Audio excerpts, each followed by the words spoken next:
entrou. Boa noite você que está se preparando para... Já vi que tem um monte de gente que já deu, né, a curtida, já deu que gosta, já até escreveu comentários. Boa noite a cada um de vocês. Você que está entrando ou já está presente aqui, escreve ali para a gente da onde você é. Eu já vi que a Roseli já está fazendo isso. Da onde você é, o que você faz.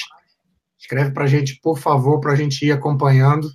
Eu estou com uma pessoa super especial hoje aqui, que, né, ele deu um baile num evento com a gente. Eu tenho assistido as aulas dele.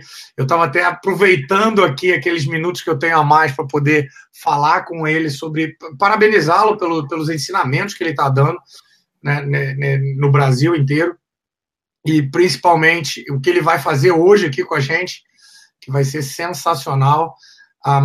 Um cara que, assim, é sem comentários. Eu acho que não teve uma pessoa que não gostou dele no último evento que a gente teve, e eu tenho certeza que cada um de vocês que vão estar aqui presentes, que estão entrando aqui agora, vão amar esse cara sensacional que chama-se Fabiano Calil. Eu vou falar um pouquinho dele aqui. Ele é consultor especialista financeiro, Certified Financial Planner. Aí fica melhor ainda, porque eu posso falar inglês, exercitar o meu inglês aqui, com um MBA em Finanças Pessoais pela USP. E é justamente isso que ele vai abordar, o aspecto humano do planejamento financeiro. E de uma forma simples, ele vai falar.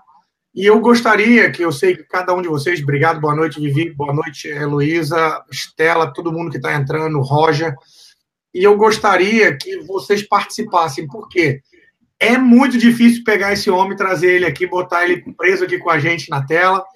Então, aproveita essa oportunidade para você fazer perguntas para ele. Nós vamos falar de um assunto muito interessante, que fala realmente sobre uma coisa que está impactando o Brasil inteiro, impacta o Brasil o tempo inteiro, que é crédito, quando solicitar e como se livrar dele. Então, assim, nos próximos minutos, aqui o Fabiano vai estar entrando, ele vai estar falando sobre esse assunto, mas eu sempre peço para cada um de vocês a interação. Por quê? Porque isso é importantíssimo, principalmente para a pessoa que está falando, porque ele pode direcionar todo aquele conhecimento que ele tem para uma pergunta que você fez. Então, vocês sabem que eu consegui fechar um negócio multimilionário com a Success Resources graças a uma pergunta que eu fiz. Então, eu sempre falo para as pessoas isso para não perderem essa oportunidade.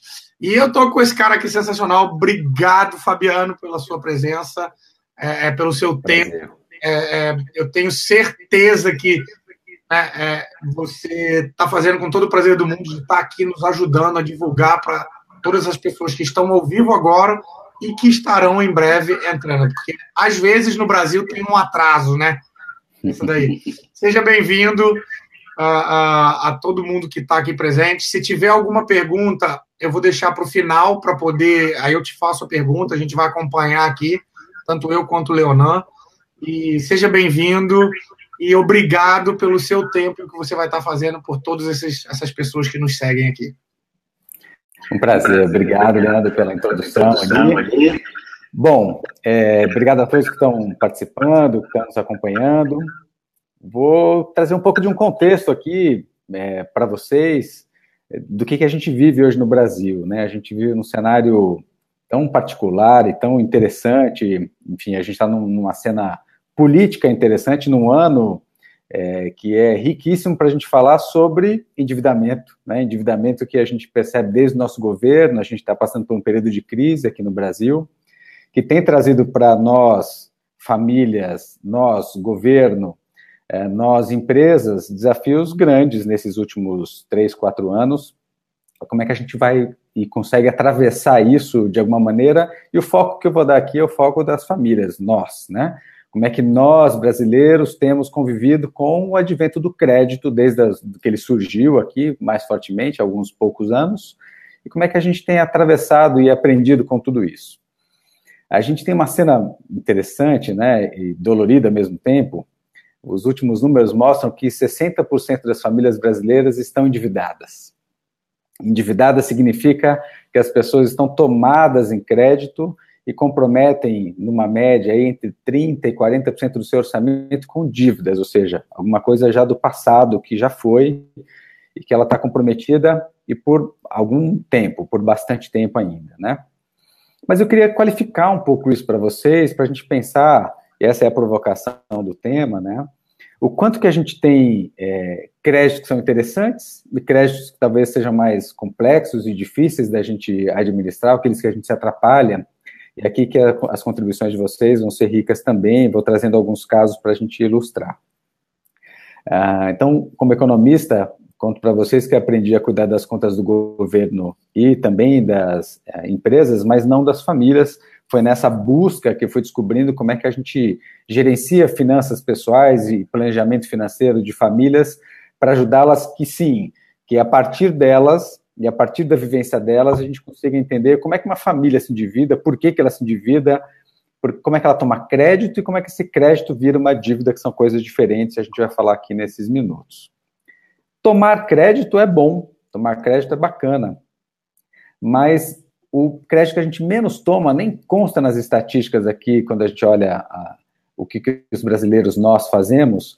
O que não consta é o crédito, por exemplo, para educar, o crédito para eu empreender. Esse crédito não consta das estatísticas.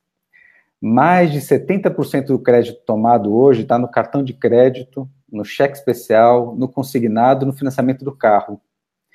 O crédito, por exemplo, para financiamento imobiliário, ele não chega a 8% do total de crédito tomado pelas famílias, ou seja, a gente tem uma menor parcela que seria um crédito interessante, talvez um crédito que possa nos ajudar na construção de um patrimônio, como um imóvel, ou um crédito que nos ajude a aumentar a renda, um crédito educacional, por exemplo, ou um crédito para empreender, seja comprando um carro para eu trabalhar e fazer dinheiro com ele, possa ser investindo no meu próprio negócio, que vai me gerar receita. Estes créditos pouco aparecem na concessão de crédito que a gente tem hoje no Brasil.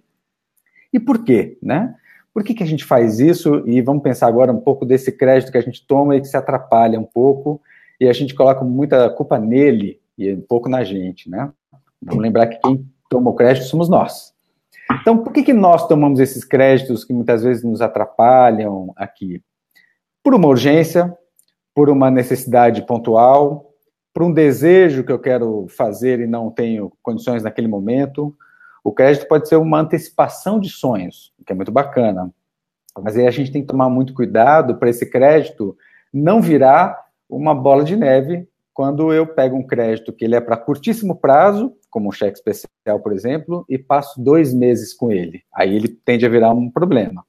Quando eu tenho uma questão estrutural, ou seja, uma questão no meu fluxo de caixa que ele não fecha, que eu tenho problemas ali para gerenciar o meu fluxo de caixa, meu dia a dia das minhas contas, e ao invés de eu organizar as minhas contas, eu tomo dinheiro emprestado, e tomo dinheiro emprestado, e tomo dinheiro emprestado, e não vou fazer um saneamento das minhas contas, não vou fazer como a gente tem usado para o governo, não faço meu ajuste fiscal, eu não olho para dentro das minhas despesas o que eu posso ajustar de despesas, não busco fazer mais receitas, que é 2 das questões que a gente vai falar aqui importantes, e simplesmente tomo recursos como se isso fosse resolver a minha situação, e já antecipo que num país onde a gente pode pagar até 500% de juros ao ano, provavelmente esse não vai ser o caminho da gente resolver a situação, né?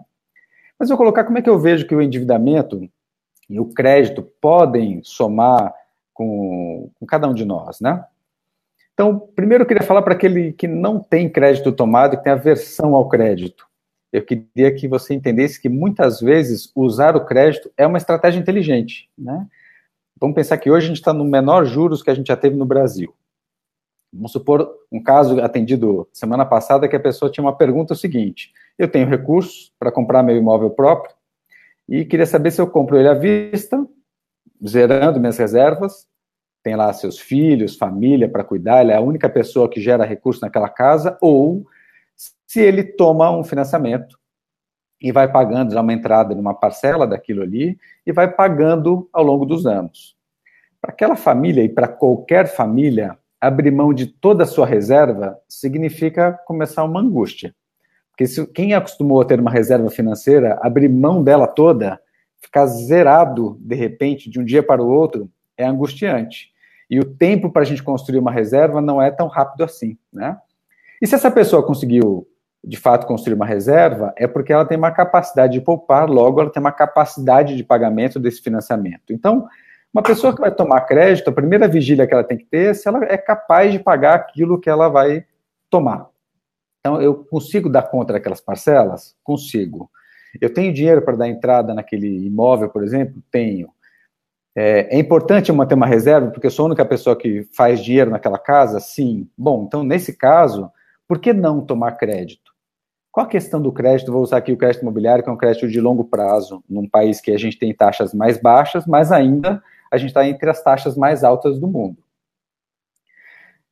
Quando eu tomo um crédito por 8, 10 anos, eu vou pagar uma quantidade de juros. Quando eu tomo o mesmo crédito em 35 anos, eu vou pagar uma quantidade de juros muito maior.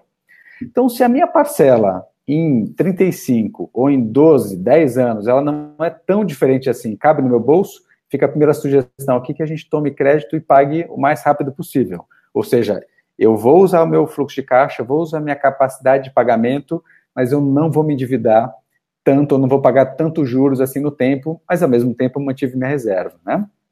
Além disso, tem uma conta importante para a gente fazer no caso do financiamento imobiliário, que ainda é uma parcela pequena, que é que quando eu compro um imóvel, eu tenho um seguro junto, né? Um seguro daquele financiamento, ainda mais se eu sou o principal pagador. E se eu tenho um seguro junto, acontece alguma coisa comigo, logo esse financiamento fica pago, liquidado, com esse seguro que cobre o meu saldo devedor, e eu ainda tenho as minhas reservas, o que faria para os meus beneficiários ou os meus herdeiros terem uma ajuda importante nessa configuração. Mas o crédito imobiliário, ele é um crédito mais burocrático. Assim como o crédito para empreender é um crédito mais burocrático. O crédito para estudar também é um crédito um pouco mais burocrático.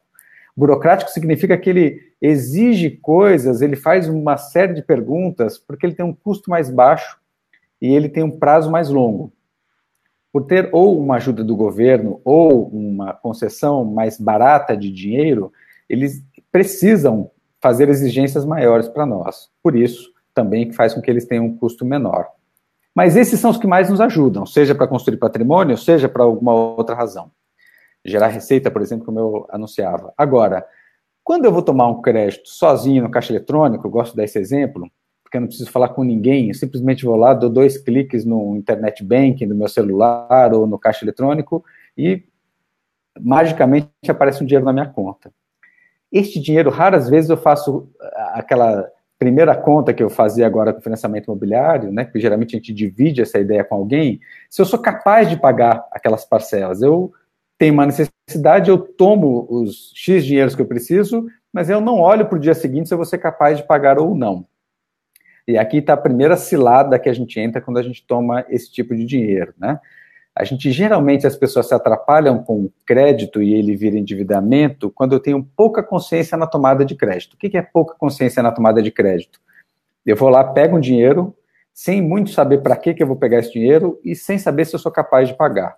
Muito usualmente é assim que a gente começa a se endividar. Porque eu peguei um dinheiro que eu não sabia para que muito que eu precisava, não tentei outras alternativas, não conversei com ninguém, não fiz contas e dei um clique e o dinheiro entrou na minha conta. Ou passei o cartão e fiz aquela compra, ou assinei alguma coisa e veio um crédito consignado para mim, e sem muito planejamento, a chance disso não dar certo é grande, né? Agora, então eu falava para a pessoa que não teve ainda crédito tomado, que ela pode e deve, muitas vezes, tomar crédito. Eu gosto de dar esse exemplo de quando eu vou empreender, que a gente não deveria usar capital próprio, assim como para comprar um imóvel nos dias atuais, para quem tem a sua reserva igual à compra do seu imóvel, eu também acho que não deveria comprar isso à vista, deveria usar crédito, pelas razões das quais eu comentava agora, de eu manter uma reserva e também ter uma ajuda de alguém, um parceiro do capital, alguém que vai me dar dinheiro e vai me ajudar a fomentar, seja a compra do meu patrimônio. Não sei por que eu tomei aquele crédito. E aí ele vira um crédito que eu não lembro nem do prazer que ele me trouxe, nem do que ele me salvou, nem o que ele me resolveu, né? Então, se eu não tenho nenhuma noção do porquê que eu tomei aquele crédito, vai ser mais difícil também eu ter esforço para querer sair dali. Então, como que eu olho para esse crédito, ou que reflexões que a gente pode ter para quem está endividado para sair disso, né? Primeiro é reconhecer por que eu tomei esse crédito, qual foi o momento que eu tomei esse crédito, para que eu tomei aquele crédito. Segundo, é eu entender que efeito que ele tem hoje na minha vida, ou seja, quanto que ele compromete da minha receita. A gente sabe que tem uma regra de bolso aqui que até 30% do orçamento de uma família comprometido com crédito, as famílias costumam conseguir pagar. Quando passa de 30%, a gente começa a ter mais dificuldade de liquidar isso. Por quê? Porque a gente começa a ter uma parcela menor para viver. Vamos pensar, como já aconteceu aqui no Brasil, que quase 60% do orçamento das famílias era para pagar créditos, juros e financiamentos. Imagina que a maior parte do meu esforço de trabalhar todos os meses vai para pagar alguma coisa que já aconteceu. Para o meu dia a dia, para o meu presente, é menos da metade. E para o futuro, zero, né? Então, isso me dá um desincentivo, muitas vezes. Então, manter uma parcela de até 1/3 da minha receita em endividamentos, no comprometimento da minha renda, pode ser uma regra de bolso sadia. O mercado financeiro, muitas vezes, olha também por essa métrica, e recomendo que vocês busquem por aí, porque eu acho que é um meio de vocês conseguirem se proteger, de alguma maneira, de vocês próprios, nessa tomada de crédito. Uma outra reflexão que eu gosto de trazer é se você compartilhou essa situação com alguém, porque muitas vezes eu não reconheço que eu tenho a dívida, ou eu não lembro para que eu tenho essa dívida, e o pior, eu não compartilhei essa situação com ninguém. Então, quando eu estou solitário nessa situação, seja de uma dificuldade financeira, seja de um endividamento, a chance de eu conseguir sair ela é menor. Se eu costumo e consigo compartilhar com alguém, ou seja, se eu consigo gerenciar junto com alguém, dizer, olha, eu estou com uma dificuldade aqui, eu preciso... Obrigado, Paola, vi aqui um comentário de uma boa noite. E se eu consigo compartilhar com alguém, eu começo a ter uma ajuda com um outro, né, de me ajudar o seguinte, olha a situação que eu estou, Leandro, o que você acha que eu posso fazer? Simplesmente pelo Leandro ser um outro, ele vai ter uma visão que eu não tenho de mim mesmo. Às vezes eu entro num auto-engano importante, eu tenho uma fórmula mirabulosa que eu acho que se eu tomar aquele crédito vai dar tudo certo, e a gente quer acreditar sempre que vai dar tudo certo.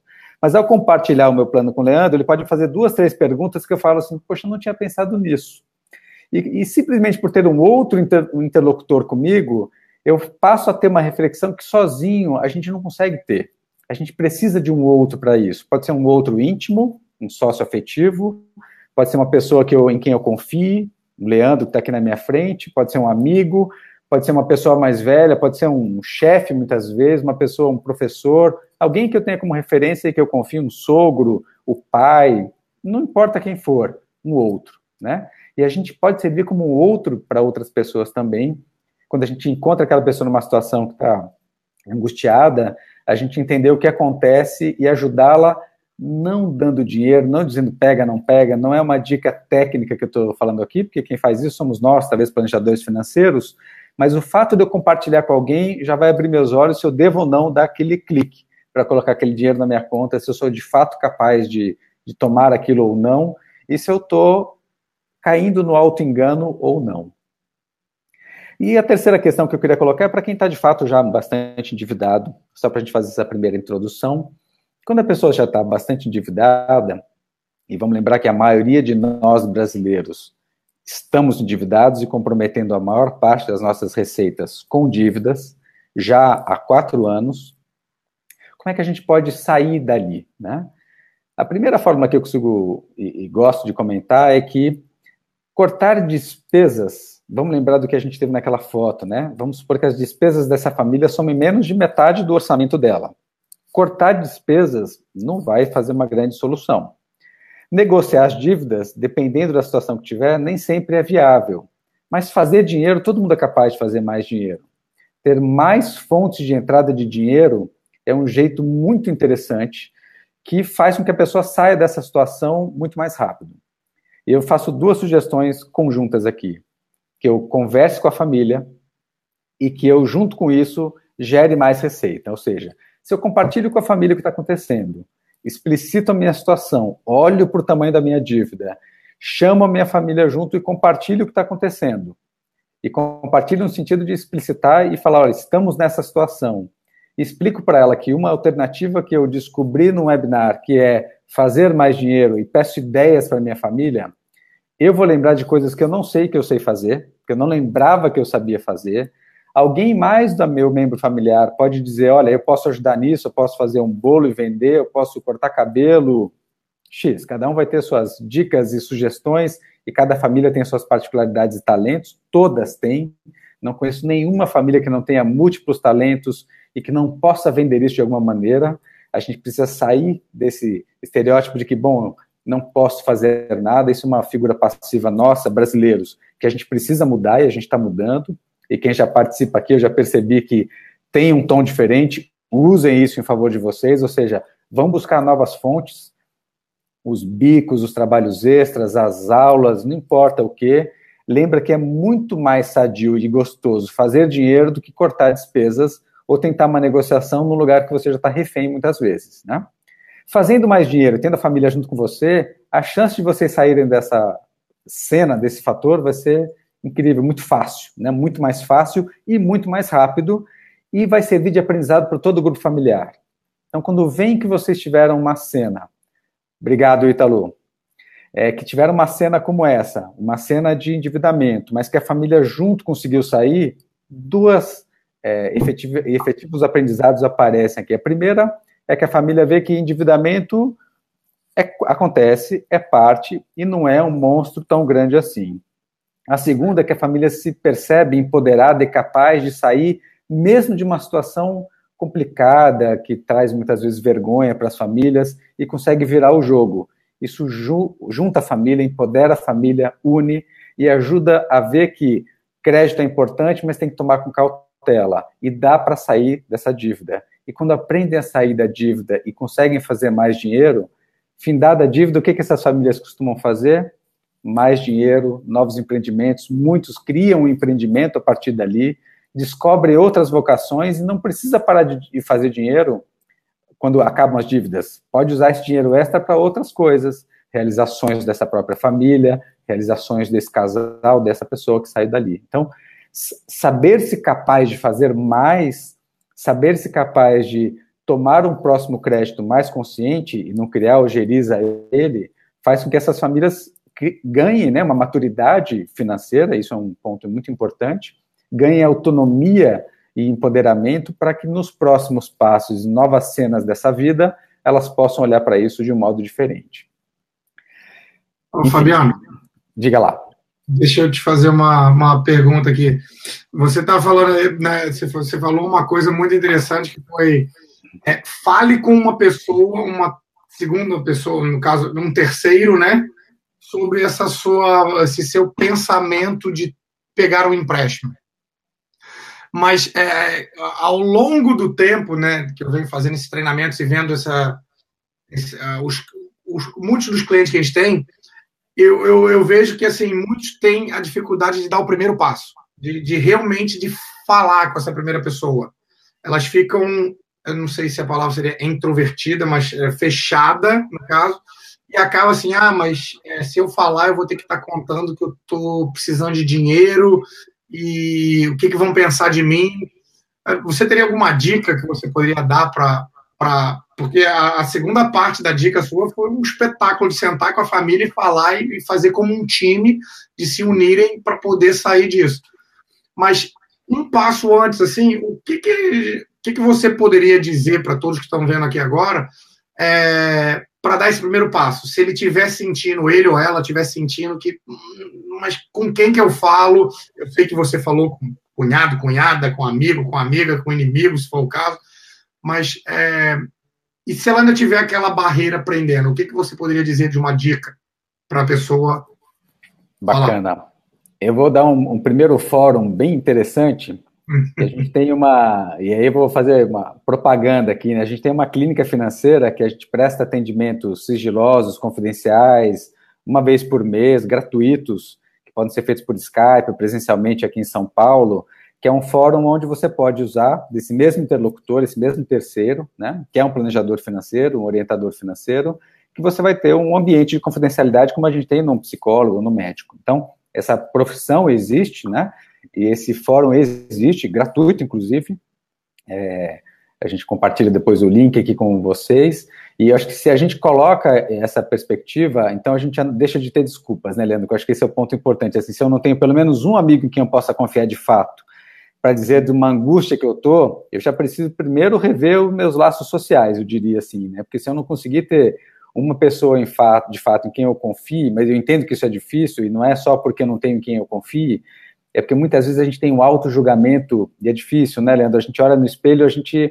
tem o nosso orgulho também. A gente não quer dizer que, puxa, eu estou numa dúvida, eu não sei tomar uma decisão sozinho, ou eu me sinto eu mesmo envergonhado de estar nessa situação, e eu não quero dizer para ninguém, poxa, o Leandro me acha um cara tão bacana, vai que ele descobre que eu sou endividado, como se isso fosse, enfim, eu não ter, né, uma doença, enfim.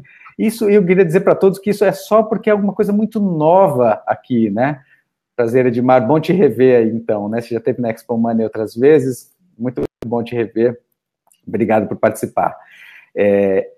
Se a gente consegue olhar para a gente e reconhecer que isso é novo, e é só por isso que a gente criou como um tabu, e eu sei que esta conversa, eu estou abrindo um canal de contato, e eu posso pedir, inclusive, para o meu amigo Leandro, que ele guarde sigilo disso, que eu estou sem graça de falar sobre isso. Mas vamos pensar outras coisas? A gente não fica sem graça quando a gente vai falar que a gente vai se separar, a gente não fica sem graça para dizer que a gente vai sair do trabalho. E por que a gente fica sem graça de falar sobre dinheiro? Só porque é novo, porque a gente não tem hábito ainda de falar.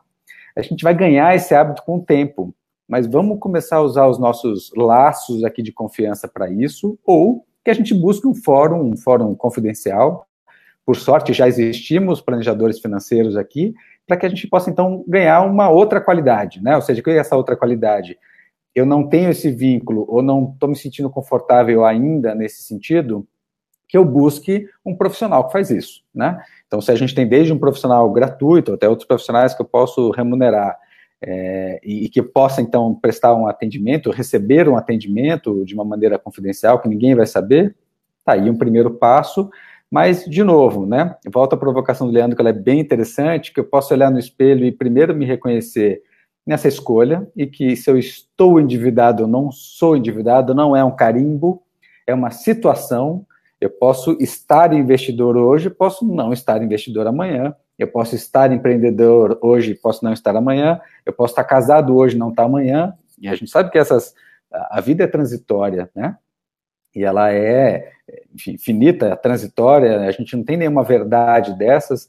Nós que estamos aqui podemos não estar endividados agora e podemos estar endividados ano que vem. A gente também não sabe disso. Será que a gente não consegue repensar e nos colocar numa situação que talvez isso seja transitório, e exatamente por eu reconhecer que é transitório, eu posso baixar minha guarda aqui, a guarda do meu orgulho, e mostrar, de alguma maneira, para um outro, de novo, um outro que eu confie, de que, olha, estou com uma situação, me ajuda a pensar, né? De novo, eu não estou pedindo pedir dinheiro, estou pedindo uma dica. Leandro, vou comprar uma casa, o que eu faço? Compro, financio? Leandro, estou aqui com uma situação, eu acho que eu estou começando a me endividar, me desorganizei, me ajuda a olhar aqui porque eu não estou conseguindo entender. Como é que será que eu consigo ter uma cena diferente? Será que eu consigo olhar de um outro modo para isso, né? Será que eu posso contar com alguém?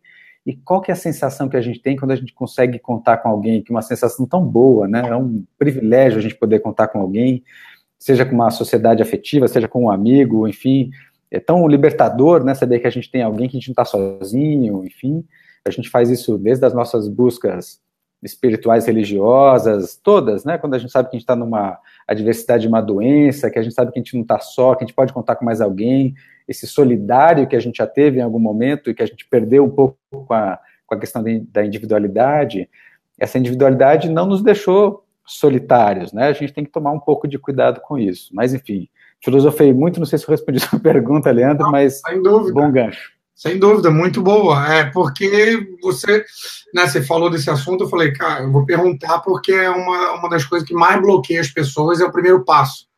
Mas é exatamente isso daí. Eu acho que nós nunca fomos ensinados sobre isso, né? Quando criança, de falar sobre dinheiro, de falar sobre... Eu escuto amigos que falam, pô, eu não sei dizer não para o meu filho para comer uma pizza. E acaba entrando em mais dívida por causa de uma pizza, por causa de, né, vamos dizer, 60, 100 reais que seja.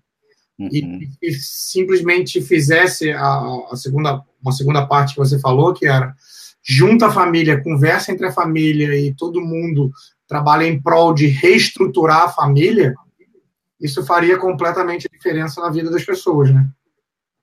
E a gente teve um exemplo tão bacana recente, né? Teve o casamento recente, aí o casamento real.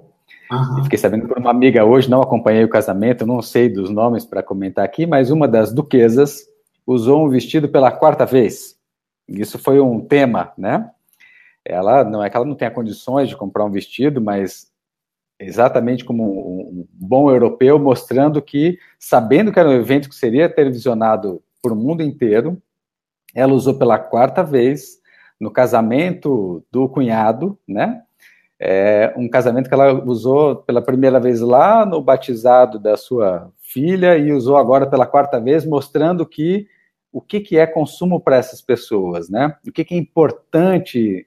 Então, se lá na realeza, mostrando uma situação que eu não preciso de alguma coisa, que ensinamento que isso tem mostrado para a gente, o que a gente também pode aprender e começar a dialogar. Claro que eles estão alguns anos à nossa frente em alguns sentidos, né? Então, por que não a gente começar a quebrar um pouco desses paradigmas, desses tabus, e a gente só vai começar fazendo, né?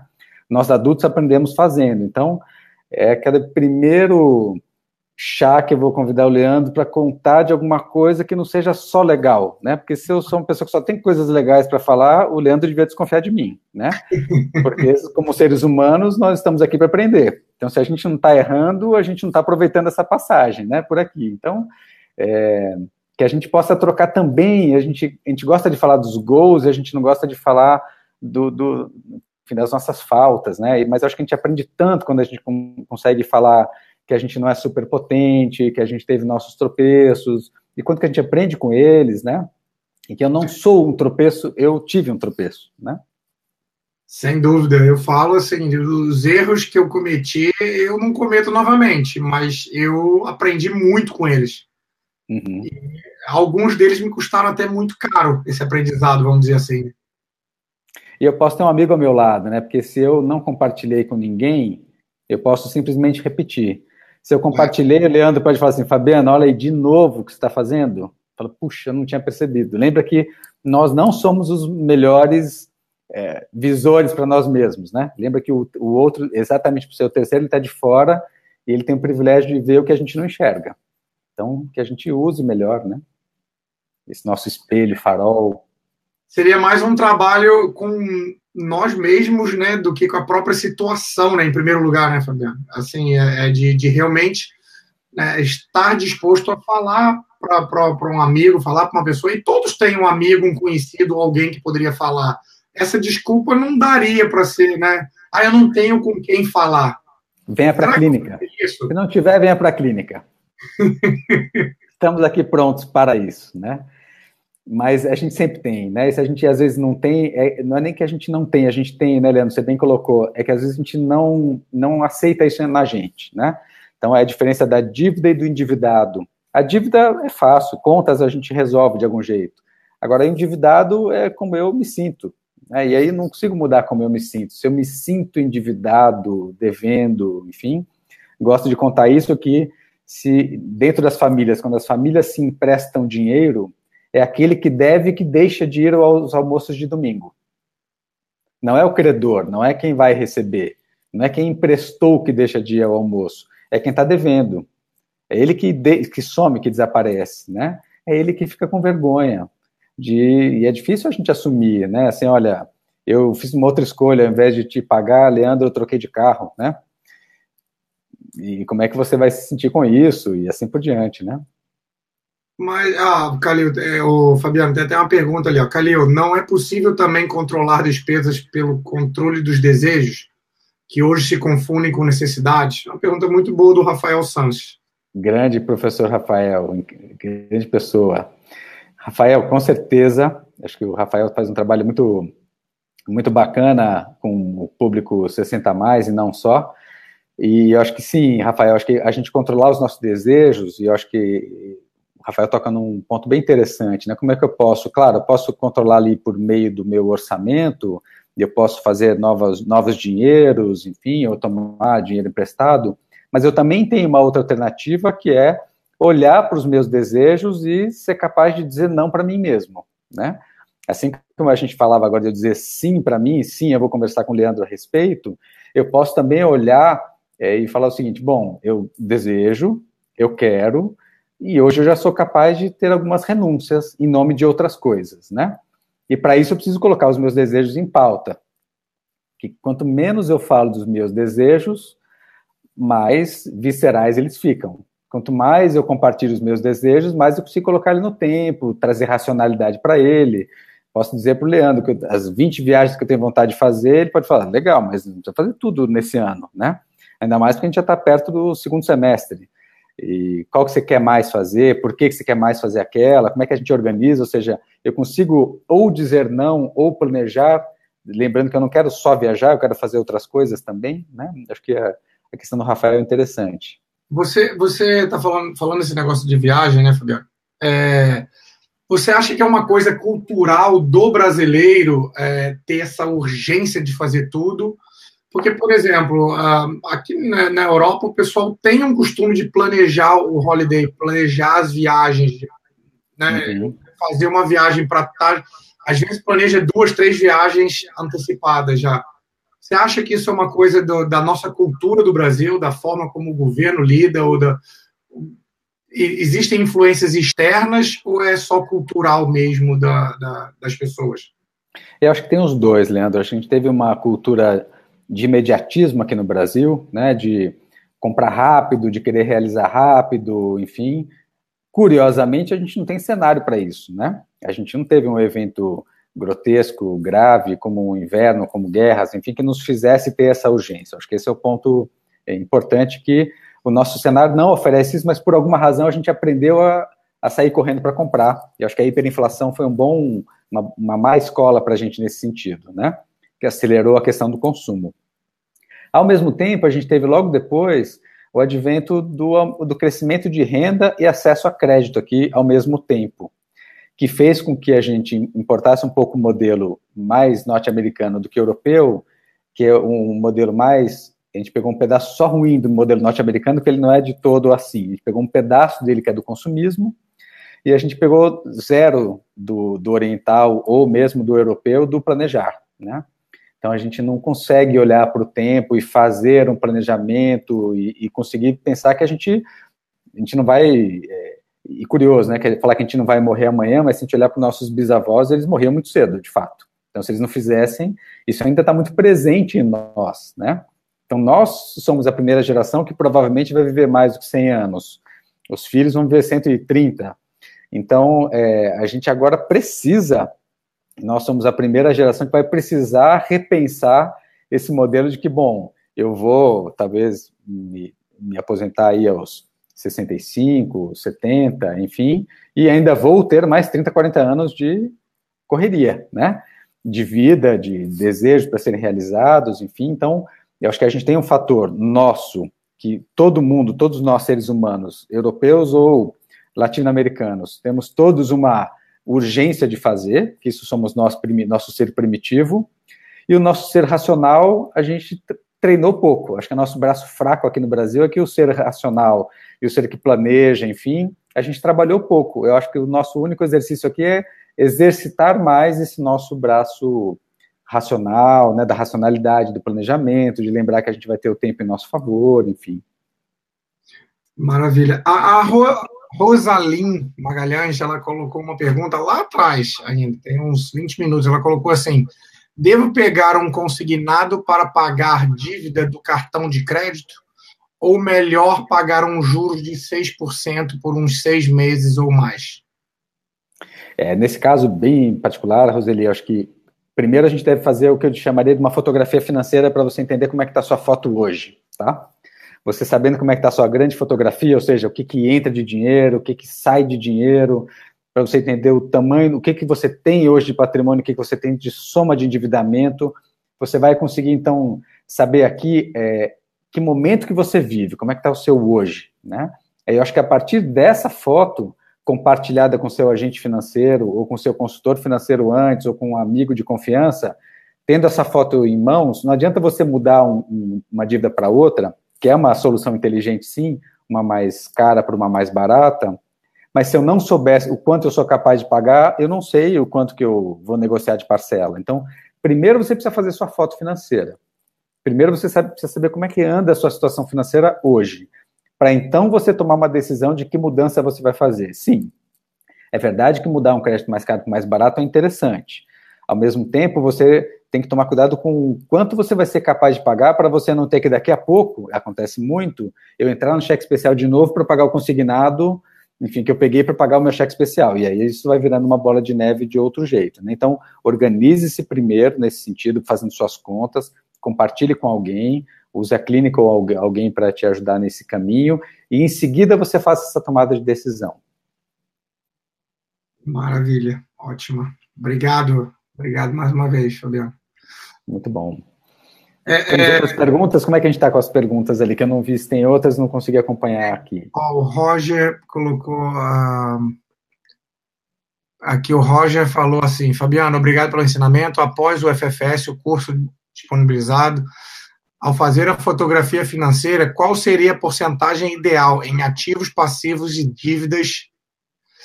Uma boa partida pode ser seguir a fórmula do 1369 ou você indica outra fórmula? Roger, na quarta-feira que vem a gente vai falar sobre essa fórmula do 1369, que a gente vai falar sobre aposentadoria, na quarta-feira que vem às 20 horas, tá? Te convido para a gente estar lá, que a gente vai ter mais tempo de falar sobre ela. Mas sim, a questão que a gente coloca aqui dos ativos, né, que percentual que a gente vai ter entre ativos e passivos, enfim, vai depender muito também da fase de vida que a gente está e da nossa fotografia financeira no momento. Então, o importante é a gente pensar assim que no começo da nossa vida, né, logo no começo da nossa vida produtiva, exceto se a gente recebeu uma herança, enfim, a gente tem menos dinheiro, né? Me recebe um pouco ainda, está construindo a nossa vida financeira, enfim. E as primeiras coisas que a gente constrói como prática são bens de uso. A gente costuma comprar o carro, ou a moto, e depois o primeiro imóvel, talvez de moradia, enfim. Então, são bens que a gente usa, são bens que geram despesas para nós, é o que você chama ali de passivos, né?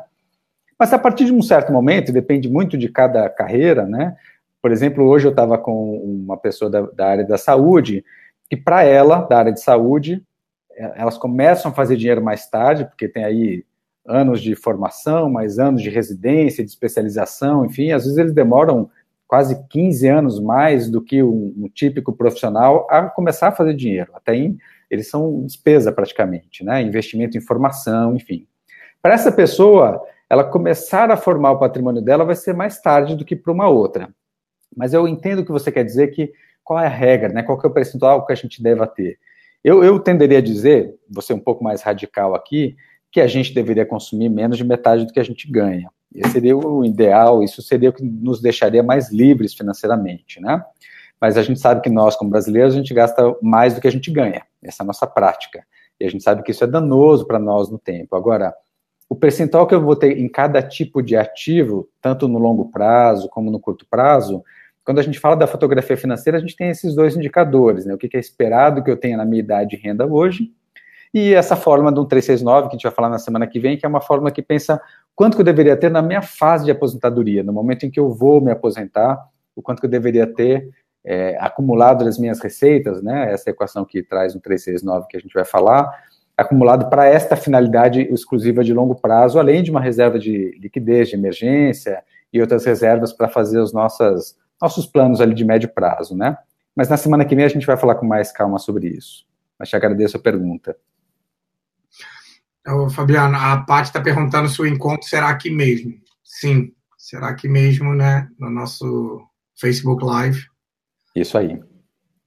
E teve uma outra. Aqui acontece muito isso, mas eu sei que no Brasil, aqui que eu digo na Inglaterra, né?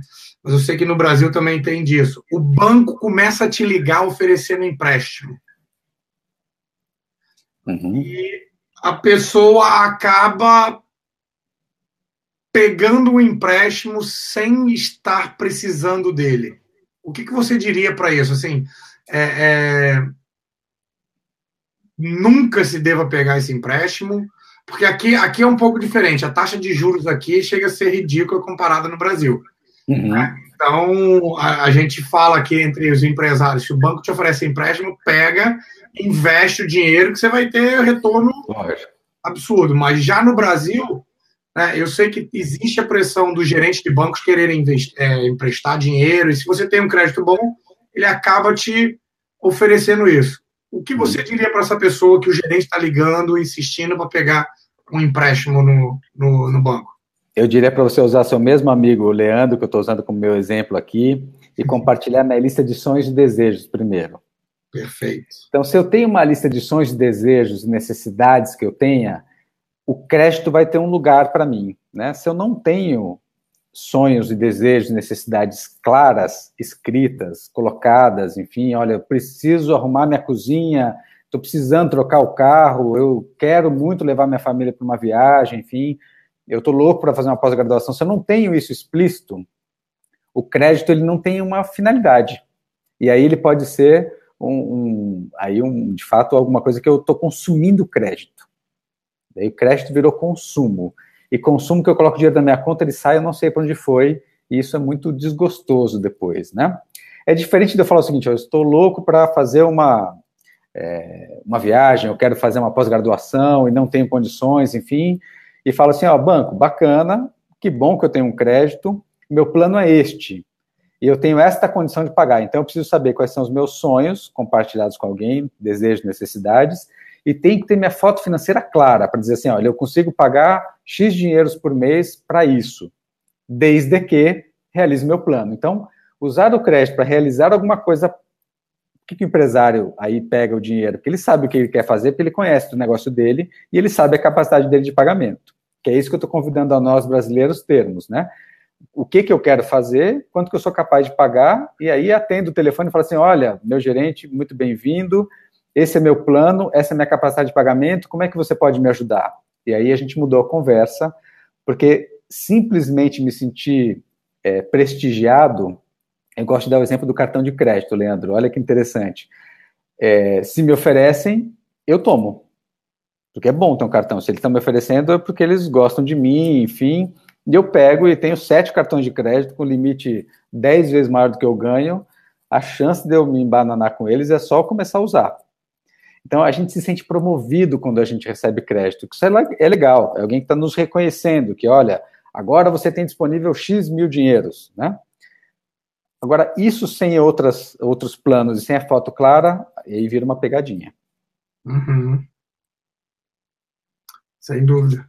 Acho que essa é uma boa saída, né? Saber o que eu quero vai ser um bom antídoto, e se você usar, usa bem. Com certeza. Aqui tinha uma outra pergunta que eu perdi aqui agora. Deixa eu ver se eu acho aqui que foi o... Cadê ele? Pergunta, o Rinaldo. Professor Calil, qual a melhor forma de equilibrar nossa vontade de viver as boas coisas da vida e, ao mesmo tempo, nos preparar para o futuro? Isto é sempre um dilema, pois deixamos de fazer tantas coisas boas e isso às vezes às vezes é bem triste. Legal, Rinaldo, obrigado. Eu acho que essa pergunta soma a do Rafael, né? Vamos lembrar que a gente está transformando na questão do hoje e o amanhã, né? Tem um livro muito bacana que eu gosto de citar, que é do Eduardo Giannetti, que chama-se O Valor do Amanhã. E ele conta nesse livro, acho que é uma questão muito interessante, como é difícil a gente abrir mão do hoje em nome do amanhã, que é incerto. Hoje eu sei que vai acontecer, amanhã é incerto. Isso tem uma razão muito humana mesmo para não querer abrir mão do hoje, né? Ao mesmo tempo, de fato, com a nossa maturidade, que a gente vai reconhecendo os nossos desejos e lembrando que eu quero viver hoje, mas também precisarei viver amanhã, e reconhecer que eu não vou ter a mesma energia física, não vou ter o mesmo ambiente de trabalho, a mesma capacidade de gerar, talvez, né? Que aqui é um outro assunto muito interessante que tem a ver com longevidade, que é um outro tema que a gente vai falar na semana que vem, desculpa, mas que eu preciso sim olhar o quanto que eu sou capaz de viver minha vida hoje, e eu queria só lembrar como é que nós, brasileiros, fazemos isso, tá, Reinaldo? Hoje a gente usa 100% do nosso dinheiro no presente e zero para o futuro. Esses somos nós, brasileiros. Uhum. Pior, a gente usa mais ou menos, na última equação que a gente usa 40% para o passado, dívidas, 60% para o presente e zero para o futuro. Então, se a gente deixar qualquer coisa para o futuro, a gente só lembrar que essa balança do futuro é que está mais descompensada nos nossos números. Então, se a gente fosse pensar no número ideal do que nós, planejadores financeiros, costumamos falar, a gente deveria deixar talvez 70% para o presente, algo como 20% para o médio prazo e 10% para o longo prazo. Depende da fase de idade que eu estou, né? Na quarta-feira que vem a gente vai falar mais sobre isso, que fase eu preciso guardar tanto, né? Claro que para o futuro, enquanto eu sou jovem, 10% ou menos é suficiente. Se eu já estou com 50 anos e estou começando a planejar o meu futuro agora, provavelmente vou ter que guardar mais do que isso, porque eu vou ter menos tempo, né? Mas sim, quanto antes eu começar, mais fácil pensar no futuro, menos eu vou ter que abrir mão do presente. Quanto mais tarde eu começar a planejar, mais eu vou ter que abrir mão do presente em nome do futuro que já se aproxima. Essa é uma boa resposta. Sem dúvida, sensacional. Eu acho que, nossa, se alguém tiver mais alguma pergunta, assim, daquelas extraordinárias, ó, a Vivi colocou aqui, ó, como podemos falar com uma pessoa que percebemos que está se endividando ou queimando dinheiro sem necessidade?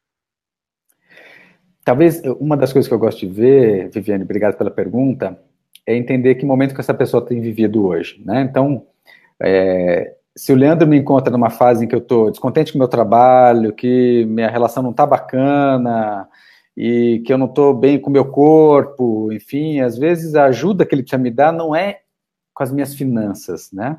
Por isso que eu gosto de trazer essa questão que o Leandro colocou no começo, que é de humanizar as finanças. Eu gosto de entender que, às vezes, o Leandro me colocando para cima, eu já paro de gastar com o que eu não preciso.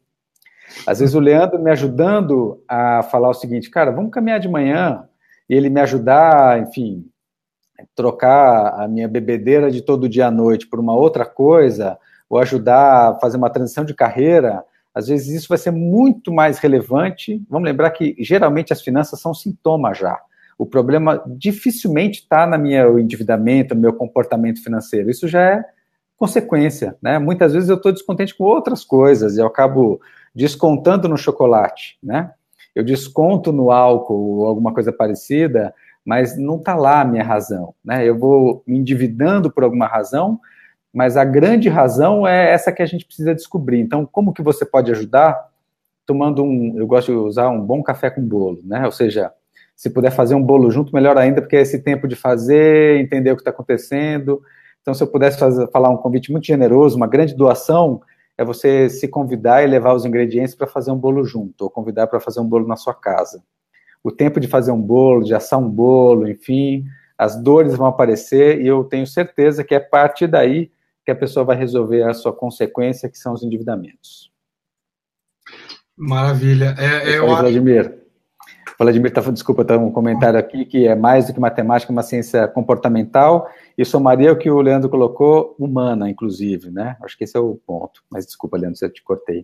Não, obrigado. É para colocar mesmo, assim, eu vejo que uma das coisas que gera, pelo menos, né, hoje, eu converso com vários outros empresários, e é realmente assim, e aí, como você tá? Eu faço essa pergunta, né? Aí a pessoa, tá, aqui na Inglaterra tem uma coisa que eu até vou estudar para saber o porquê disso, né? Você pergunta como, e aí, como é que você tá? Ele fala, eu não tô tão ruim, né? Uhum. Eles não falam eu tô bem, eu tô mal, eu não tô tão ruim. Uhum. E eu chego para as pessoas e falo assim, tá, mas você está querendo dizer o quê? Que não tá tão ruim para a tua vida assim?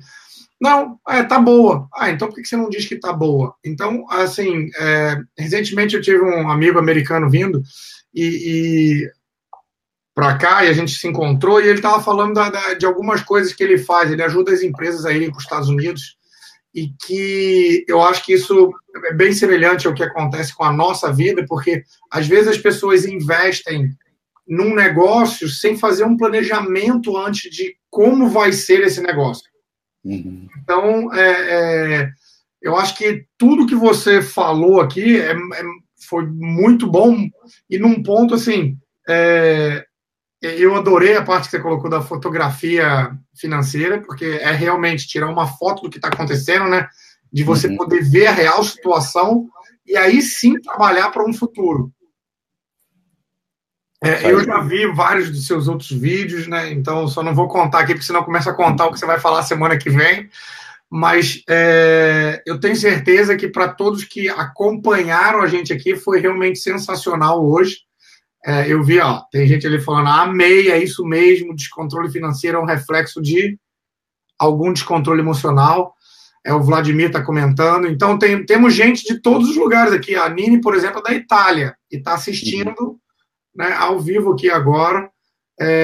Então, Fabiano, assim, eu queria te agradecer muito pelo seu tempo, pela sua dedicação, pela sua simplicidade de colocar isso de uma maneira tão simples e fácil das pessoas entenderem por onde começar. Eu sei que semana que vem, vou relembrar todo mundo aqui, semana que vem, no mesmo horário, vai ser às 8 da noite, do horário do Brasil, aqui para Nini, eu acho que é 1 da manhã, para mim é meia-noite aqui na Inglaterra, mas a gente vai estar todo mundo aqui presente, e você vai falar, qual é o assunto que você vai falar na semana que vem? Porque o Roger estava comentando aqui sobre ele já, antecipando o assunto da semana que vem. Bacana. Na semana que vem, a ideia é trazer a questão da aposentadoria, do planejar a aposentadoria, que a gente também chama de independência financeira, trazendo um conceito que é o conceito da longevidade, ou seja, como é que a gente consegue ampliar o conceito de aposentadoria e ampliar o conceito de independência financeira, discutindo longevidade, que tem a ver com isso que a gente falava de como é que a gente parte do hoje, como é que a gente parte das nossas escolhas, enfim, dos nossos desejos, lembrando que a gente vai ter um amanhã, e um amanhã, só para a gente fazer uma provocação, eu diria que em alguns poucos anos, nos números que eu já vi em menos de 50 anos, a maior parte dos assentos vai ser preferencial. E como é que a gente vai se preparar para isso? Isso é uma das coisas que eu lembro um dia, eu vi um post no Facebook e fui comentar sobre isso, né, de que as pessoas passam boa parte da vida passavam antigamente, né, contando com o dia de se aposentar para viver o restinho de vida. Só que esse restinho de vida se alongou demais, né, assim, tem se alongado demais, né? E como é que as pessoas muitos ainda pensam naquela época que esse, né, vamos dizer assim, 65 anos de idade já era uma pessoa muito velha. E hoje em dia você pega diversas pessoas de 65, de 70 anos, que cheio de energia e que, né, vão viver mais uns 20, 30, 40, quem sabe até 50 anos de idade, né? Claro. E eu acho que essa é a provocação. Tomara que o Rafael Sanches, que fez uma pergunta, esteja presente, porque ele é uma boa pessoa a fazer esse diálogo junto com a gente aqui, trazendo provocações, enfim, ele milita nesse tema. Aprendi muito com ele aqui, para que a gente possa trazer que, do ponto de vista das finanças, é um desafio gigante, né? Não tem fluxo de caixa que aguente muitos anos pela vida aí, ou seja, uma coisa é viver mais 5, 10 anos depois de aposentado, outra coisa é viver mais uma vida inteira depois de aposentado. O que eu vou fazer com ela, além de ter uma renda e pagar conta, né? Dá para fazer tantas coisas mais interessantes, então é isso que a gente vai provocar na semana que vem. Eu venho com muitas perguntas, convidem as pessoas que estão nessa cena, né, gente que está prestes à aposentadoria. A gente fez um projeto recentemente, Leandro, para te contar aqui, que foi muito interessante, um projeto sobre longevidade, e 1/3 do público tinha menos de 25 anos, dos inscritos. Como é que é? Perdão, quebrou. A gente fez um projeto sobre longevidade, há algumas semanas, e para nossa surpresa, 1/3 dos inscritos tinha menos de 25 anos de idade. Uau! Genial, ou seja, é um assunto que não é só para quem está lá há muitos anos, enfim, ou quem já está na fase da aposentadoria, é para todos nós, inclusive os bem mais jovens, enfim, não importa que cena que você esteja, porque a gente vai ampliar, a gente vai falar para além das finanças, a gente vai falar como é que é ter uma vida com significado mais o tempo todo, né? Não só agora, enfim. É isso que eu falo. E assim, para cada um de vocês que estão aqui presente, eu tenho certeza, eu estou vendo os comentários que vocês adoraram, amei, amei. Então, compartilhe esse vídeo na sua página, porque assim, como o Fabiano está falando aqui, estava comentando do Rafael, que tem alguns assuntos polêmicos, vamos dizer assim, né? compartilha, porque talvez tenha um amigo seu que estava precisando te contar, que está querendo pegar um empréstimo para pagar essa dívida, para fazer aquilo outro, que precisa ter essa informação. E eu falo isso assim, hoje em dia, graças a Deus eu faço muito isso, quando tem uma coisa nova que eu aprendo, eu faço questão de contar para todo mundo. Então, assim, você que gostou, principalmente você que escreveu ali, eu gostei, foi muito bom, foi maravilhoso, né? O Rinaldo ali, ó, parabéns, Leandro e Calil, papo muito legal, esclarecedor. Rinaldo, compartilha na tua página e chama todo mundo para a semana que vem, porque semana que vem o Fabiano vai estar aqui novamente, nesse mesmo horário, e você já pode até ir se preparando para as perguntas, porque, hoje foi até super legal, o pessoal fez muitas perguntas, porque às vezes eles ficam meio tímidos assim e não perguntam, mas eu acho que foi super legal. A Paty está perguntando aqui como é que faz, como é que é o nome da clínica, o Fabiano? Escola Clínica Fabiano Calil. Simples. Se colocar na internet escolaclinica.com.br, você já chega lá. Escola Clínica Fabiano Calil, você vai encontrar os atendimentos gratuitos, enfim, a formação que a gente faz por lá. Vai ser um prazer recebê-los. Maravilha. Então, assim, eu só tenho mais uma vez a agradecer. Obrigado a todo mundo. E semana que vem, nesse mesmo horário, quarta-feira, hoje é quarta, né? Só para eu confirmar. Quarta. Hoje é quarta, dia 6. Para mim já é quinta, é por isso. Por isso que eu vi data errada aqui.